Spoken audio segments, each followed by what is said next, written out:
주님의 이름으로 사랑하고 축복합니다. 오늘 함께 읽은 에스겔서 26장 1절에서 21절의 말씀을 통해서 영원한 줄 알았는데 라는 말씀으로 함께 상고해 보기 원합니다.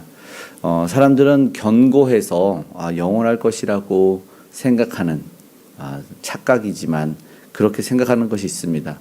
절대로 무너지지 않을 것 같은 것들이 있죠. 저마다 생각하는 것들이 조금 차이가 있을 수 있겠지만 강대한 나라가 있을 수도 있고 어떤 절대적인 권력이나 어떤 재벌가 아니면 세상의 물질적인 건축물, 자연 모두가 그렇지요. 그래서 부동산이 움직이지 않는 동산 이제 재물이잖아요.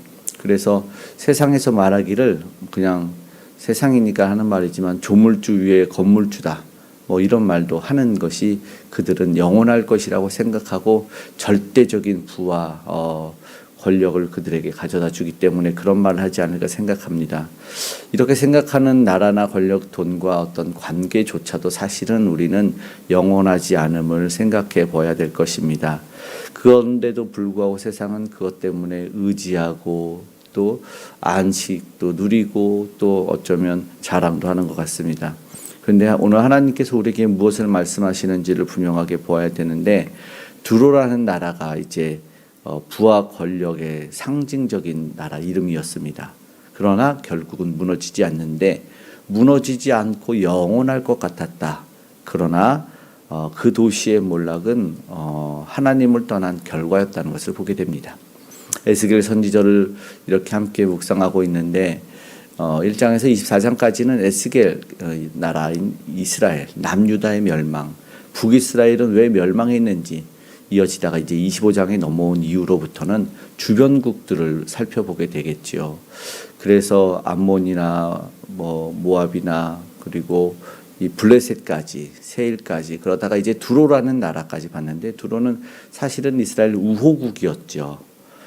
다윗이 그리고 솔로몬이 성전 건축할 때도 도와줬던 나라로 사실상 성경을 보신 분들은 알 텐데 굉장히 중요한 이야기가 있는데 1절에서 2절에 보니까 그런데 어떤 이야기가 있냐면 이스라엘 예루살렘의 멸망을 보고 이들이 기뻐했다는 것입니다. 2절의 말씀에 그래요. 읽어보겠습니다. 인자야 두로가 예루살렘에 관하여 이르기를 아하 만민의 문이 깨져서 내게로 돌아왔도다. 그가 황폐하였으니 내가 충만함을 얻으리라 하였도다.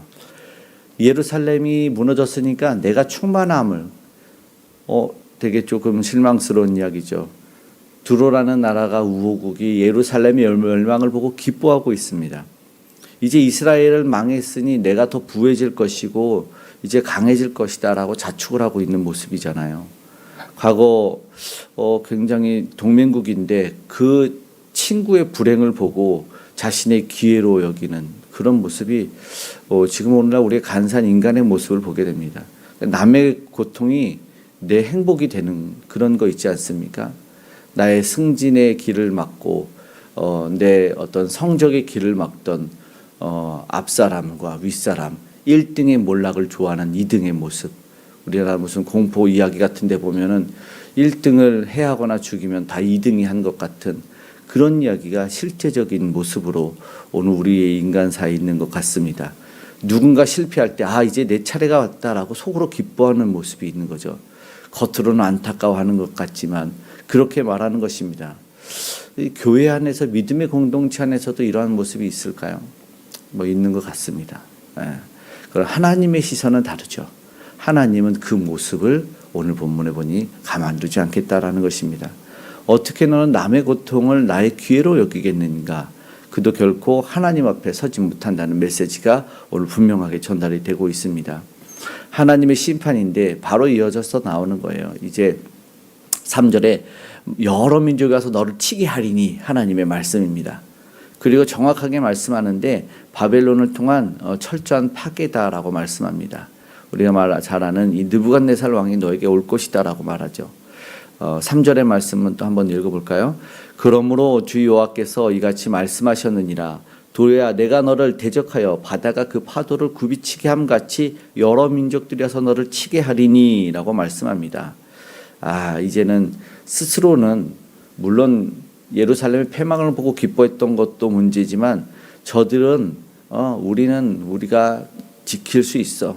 우리는 견고한 성이 있고 들어오는 풍성한 무역을 그리고 화려한 문화가 자랑을 했기 때문에 하지만 중요한 것은 하나님이 치시면 하나님을 대적하면 어떻게 되는지 아무것도 소용없음을 보게 된다라는 것입니다. 4절에는 그들이 맨 바위가 되게 된다. 14절에서도 너를 맨 바위가 되게 한즉 이런 말합니다. 이거 쓸모없는 그러니까 금을 말리는 바위라고 14절에는 얘기를 하고 있습니다. 그러면서 13절에 내 노래 소리를 그치게 하며라고 이제 너가 자랑했던 것, 너가 안도하고 기뻤던 것들을 그치고 사라지게 할 것이다. 슬픔과 두려움만 남을 것이다 라는 말씀을 하는 것입니다. 그래서 하나님은 바벨론의 왕 느부갓네살을 통해서 철저히 무너뜨린다. 결국 하나님 없이 쌓은 그 모든 것은 허무한 허상이다라는 것을 말씀하는 것을 보게 됩니다. 그러면 이 모습을 보면서 하나님이 그냥 두로만이 아니라 세상에서도 교훈을 얻게 하시다라는 것입니다.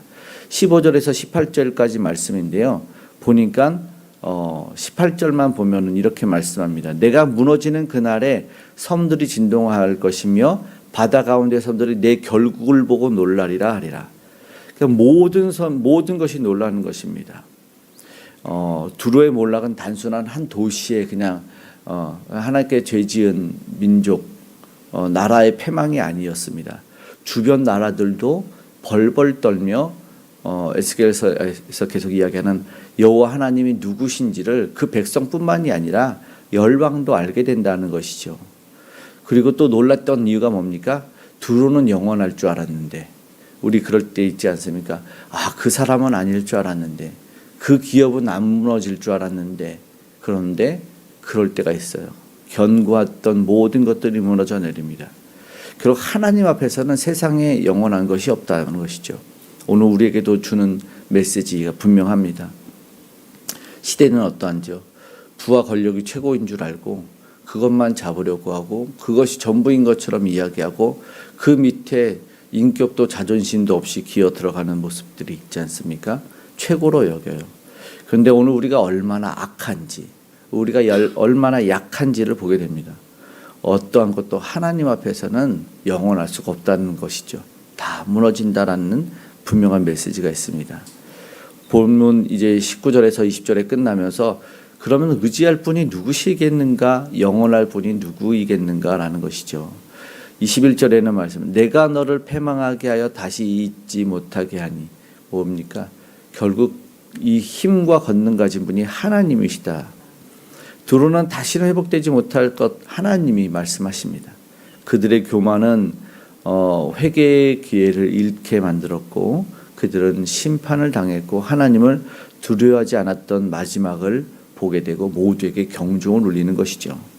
지금 우리가 고난 중에 있을지라도 하나님은 우리의 억울함도 아시고 우리의 인내도 보고 계신다는 것입니다. 하나님은 우리를 어떤 대적을 반드시 하나님이 공의대로 심판하시는 분이십니다. 그러나 우리가 그 가운데 무엇을 생각해야 되냐면 심판을 바라거나 기뻐할 것이 아니라 하나님의 공의와 도우심을 보고 믿고 맡기고 있어야 되겠죠.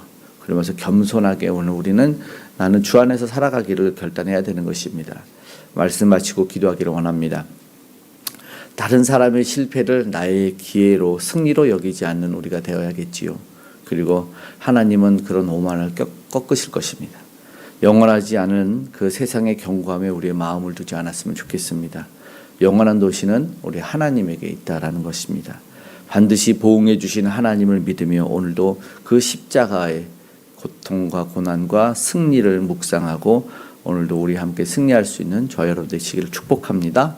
아멘. 기도하겠습니다. 사랑의 아버지 하나님 고맙고 감사합니다. 오늘도 하나님 이 두로라는 나라의 교만을 통해서 우리 스스로를 돌아볼 수 있게 하시니 감사합니다. 우리가 그리 되길 원합니다. 겸손하게 하나님의 주시는 은혜를 깨달아 알길 원합니다. 아버지 하나님 타인의 아픔을 나의 기회로 여기는 그런 어리석은 마음과 생각이 있었다면 우리를 용서하여 주시옵소서. 하나님 없이 세운 것들 아무것도 아님을 알게 하여 주시고 오직 하나님만 우리 주님만 의지하는 겸손한 심령 되게 하여 주시옵소서. 이해되지 않는 아버지의 상황과 고난 속에서도 하나님의 공의를 믿고 인내하며 살아갈 수 있는 우리가 되게 도와주시고 절대적 승리하신 우리 주 예수 그리스도의 십자가 바라보며 우리도 그 승리를 고대하는 삶을 살게 하여 주시옵소서. 그러나 아직도 구주된 예수를 모르고 저마다 하나님의 아버지 하나님을 등지고 저마다의 성을 쌓는 이들에게 이 복음이 흘러갈 수 있도록 예수 그리스도가 전해질 수 있도록 은혜를 더하여 주시고 이 복음 전도자들과 선교사님들과 동행하여 주시옵소서. 아무쪼록 한 영혼이라도 더 예수를 만나기를 원하며 하나님의 나라가 확장되기를 소망합니다. 그래서 주 안에서 참된 자유를 누리게 하시고 패망과 멸망과 심판이 아니라 회복과 아버지 하나님의 은혜와 기쁨이 넘치는 놀라운 일이 있게 하여 주시옵소서. 영원한 나라를 사모하오니 오늘도 이 나라 이 땅에서도 아버지 궁극적인 하나님의 은혜를 경험할 수 있도록 역사하여 주시옵소서. 이 땅 가운데 개입해 주시고 우리의 삶 가운데 함께 하셔서 모든 질병과 고통과 아픔이 떠나게 하여 주시고 모든 암덩어리와 질병이 마르고 사라지는 역사를 경험케 하여 주시고 아버지 힘들었던 물질의 문제와 관계의 문제도 사라지는 은혜가 있게 하여 주시옵소서. 하나님이 우리를 얼마나 사랑하시는지를 알고 깨달아 아버지 우리도 전하는 삶을 살게 하시고 무엇보다 귀한 다음 세대를 준비할 수 있는 아버지 우리가 되게 도와주시옵소서. 북녘의 우상이 무너지게 하시고 이 나라 위정자들은 하나님을 경외케 하시고 새로운 정부 가운데 하나님의 도우심과 개입하심을 허락하여 주시옵소서. 우리 아버지 삶과 가정에도 기업에도 함께하여 주시길 원하오니 은혜를 더하시고 안전으로 지켜 보호하여 주시고 동행하시사 아버지를 가장 좋은 곳으로 응답하여 주시옵소서. 함께하시는 주님께 감사드리며 고마우신 예수님의 이름으로 기도드리옵나이다. 아멘.